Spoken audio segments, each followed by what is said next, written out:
I'm Mel, And I'm Andrea. and we've been asking ourselves, WTF? Where's the fun? So, welcome to our podcast for heart-led business leaders, entrepreneurs, and CEOs ready for more. More impact, more wealth, more joy, and more magic, all while having even more fun than ever before. As co-founders of FunX, we believe that life and business is way more fulfilling when you're following the fun.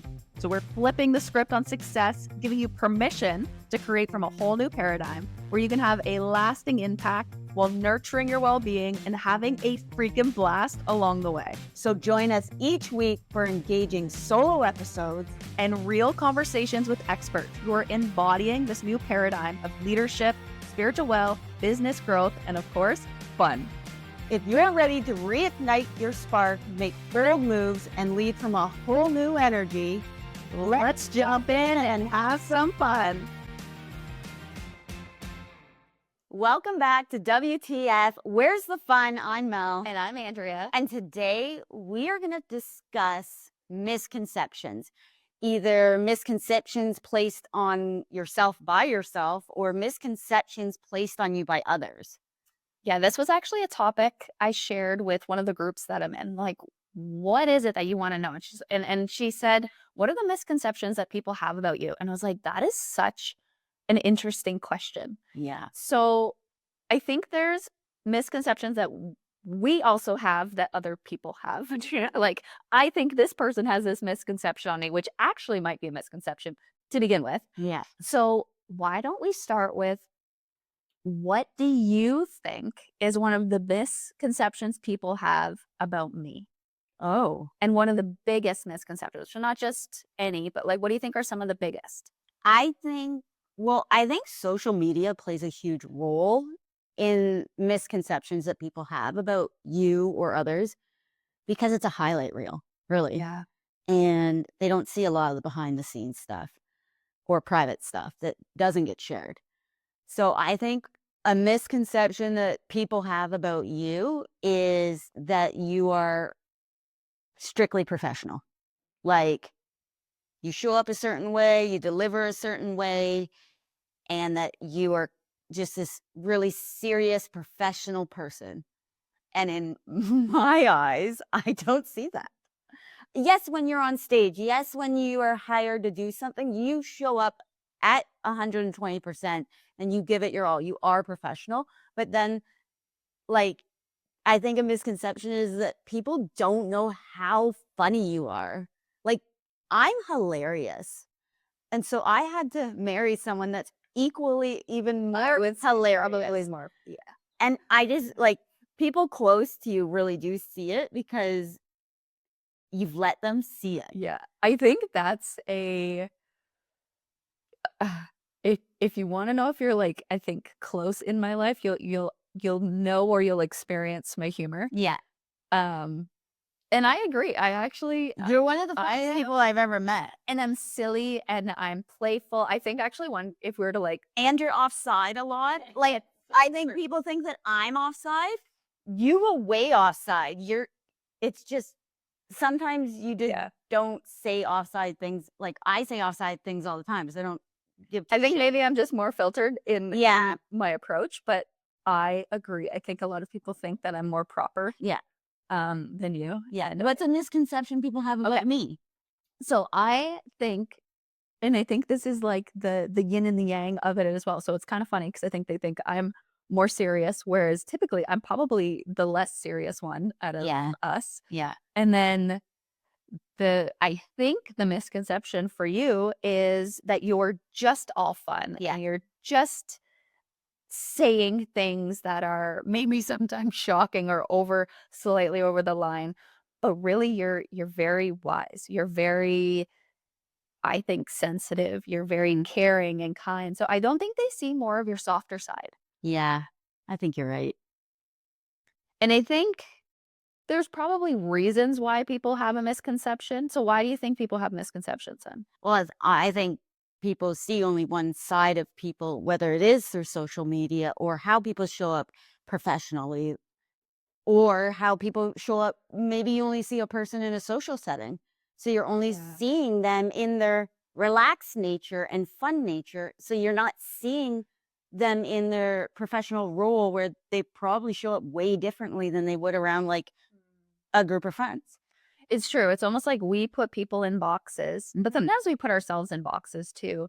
Um, like we're just lucky that we live on the lake and Yeah. we get to experience people, I think, in a different setting that a lot of other people get to Yeah. experience them. Like a lot of people at our lake are CEOs. CEOs or like high level executives and they're doing things in a role where typically they're very serious, but then they come here and they're like the opposite. They're like they're secretly those most fun people. So Yeah.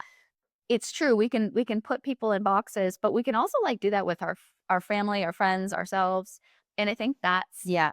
part of like there's always both sides. And sometimes that side is also just hidden. Like I think one of the reasons people might not see me as playful and fun and serious is maybe I'm not showing it as much as Why do you think that is? I think for me personally, it was when I went into policing, it was like you can't be Yeah. that anymore. It's like you have to It's be almost like you have to kill off that part of you. yeah. And I think I'm coming back to it, and I think Yeah. I am, like, starting to do that, and I think part of it too is maybe, finding the right people Yeah. too. Like feeling safe around Yeah. people. Yeah. What about you? Why do you think some people might think that you're just Fun. yeah? Uh, Because I think you worry more than me. I think you maybe not worry, that's not the right word, but you're more planned and logical and, like, all of those things, I know, and I think people and don't see practical. that in like in my work. It's like I have to be thinking about the next step Yeah. constantly. And I think people like it's funny, people on the lake have hired me now and where they've only ever seen me in like, oh, let's have a few drinks around the bonfire. Oh, let's like play on the lake more. And now they've hired me and they see me in a completely different setting where it's like Mhm. I'm very professional when I'm in people's homes. Yeah. And yeah, I don't know. Like, I think it's just if you see someone in a different setting, you're going to see a different side of them. I think that's what it is. Like, take traveling. You want to see if a person is like relaxed, take them traveling. Go through Pearson Airport. Tell me is you So can true. tell a type of person by traveling. Like, I remember in college, me, Rigsy, and Charday, after college, we all went on a trip. And it's through college. We travel with each other, but everything is planned by the coaches. You literally just have to get on the bus and go, and it's all taken care of. But after college, we did a trip together for Char's brother's wedding. And it was so funny. I would have thought Shar would have been the easiest person to travel with. Turns out me and Rigsy are the same person traveling, at where me and Rigsy are just like easygoing, and we're like, yeah, like let's have a drink. We don't need to nap on the plane. Let's watch a movie together. And Shar was kind of just like a stress ball. And I don't know if that was whether she was scared of flying or what, but me and Rigsy, we were like, we could travel together forever. It's funny because when we travel, I'm like the opposite of how I typically am in my day to Yeah. day. It's like I lose my bags, Yeah. places, I forget things. It's like my whole brain is like, I'm not responsible for a And I single take on all the responsibility on a travel. it's like we switch, but I think we're getting better where we're Yeah. like having more of a shared role. Yeah. Okay, so those are misconceptions for Yeah. now. What were some of the biggest misconceptions when you were a kid? Well, I'm a twin. So they would always say that my sister was the good twin and I was the bad twin. So I think as kids, you take on what adults say about you like that. Or they would say, oh, my grandpa used to, and they didn't mean anything by it. Like if they knew how much it Yeah. affected me as a kid, they would never have done it. But my grandpa would call me trouble. So then as a kid, I absorbed that and I was always in trouble.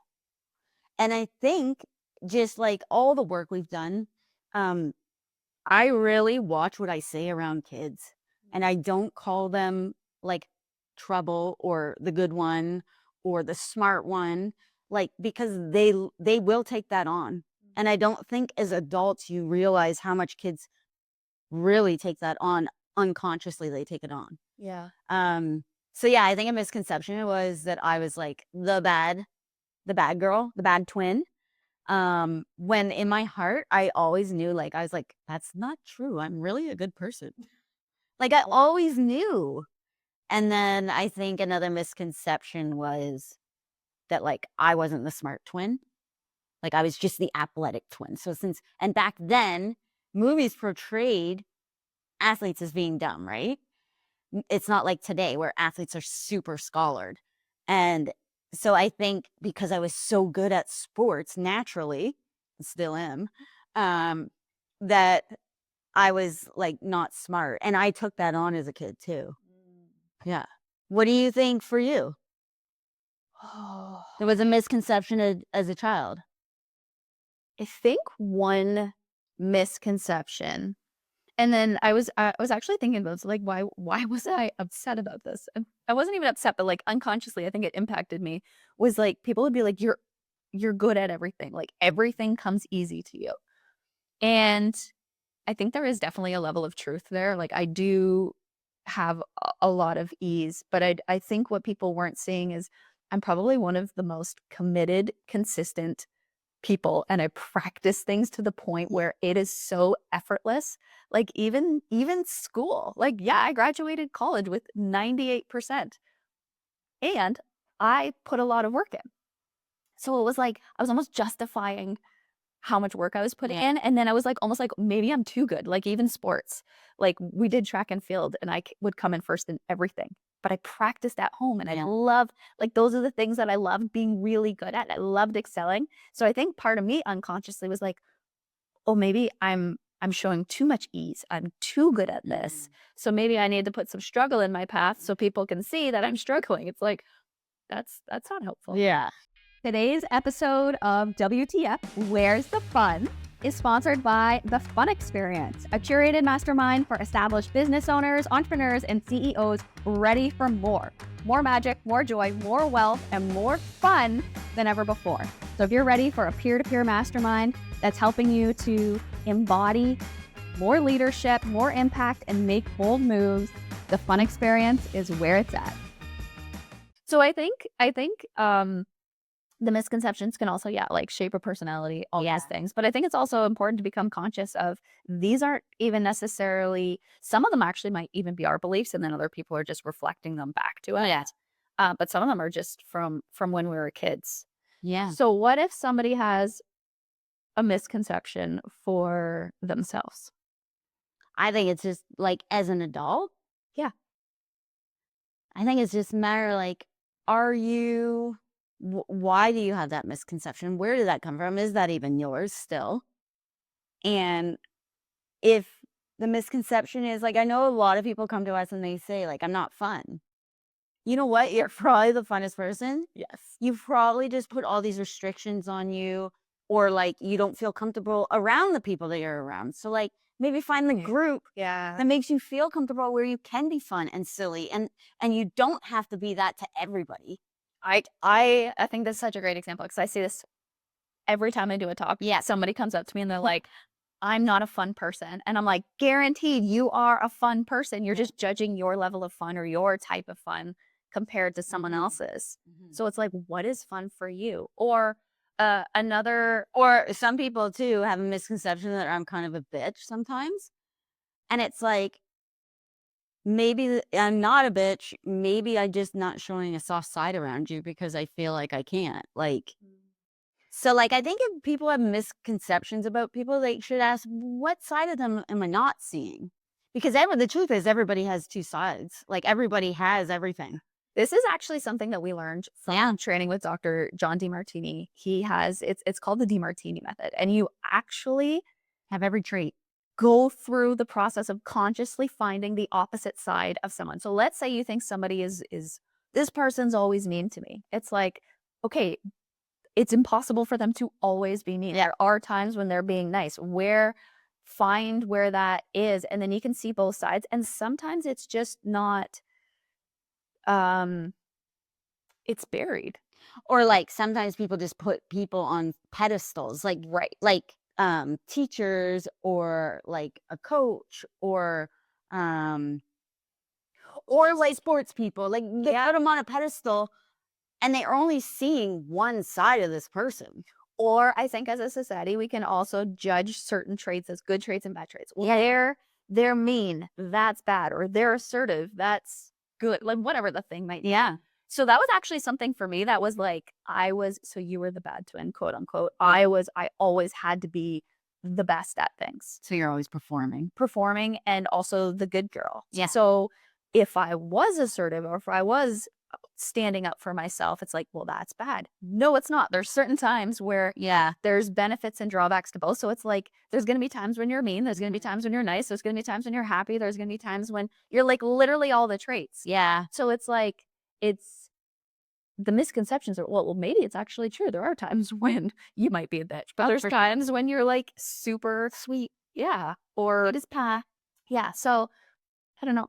I just think the more we can also love ourselves, Yeah. all the parts of ourselves, the more it doesn't even actually bug us if people do have misconceptions. Yeah. Because it's like, yeah, that could be true. Yeah. But it could not be true. It's like the truth is just be who you are. I know.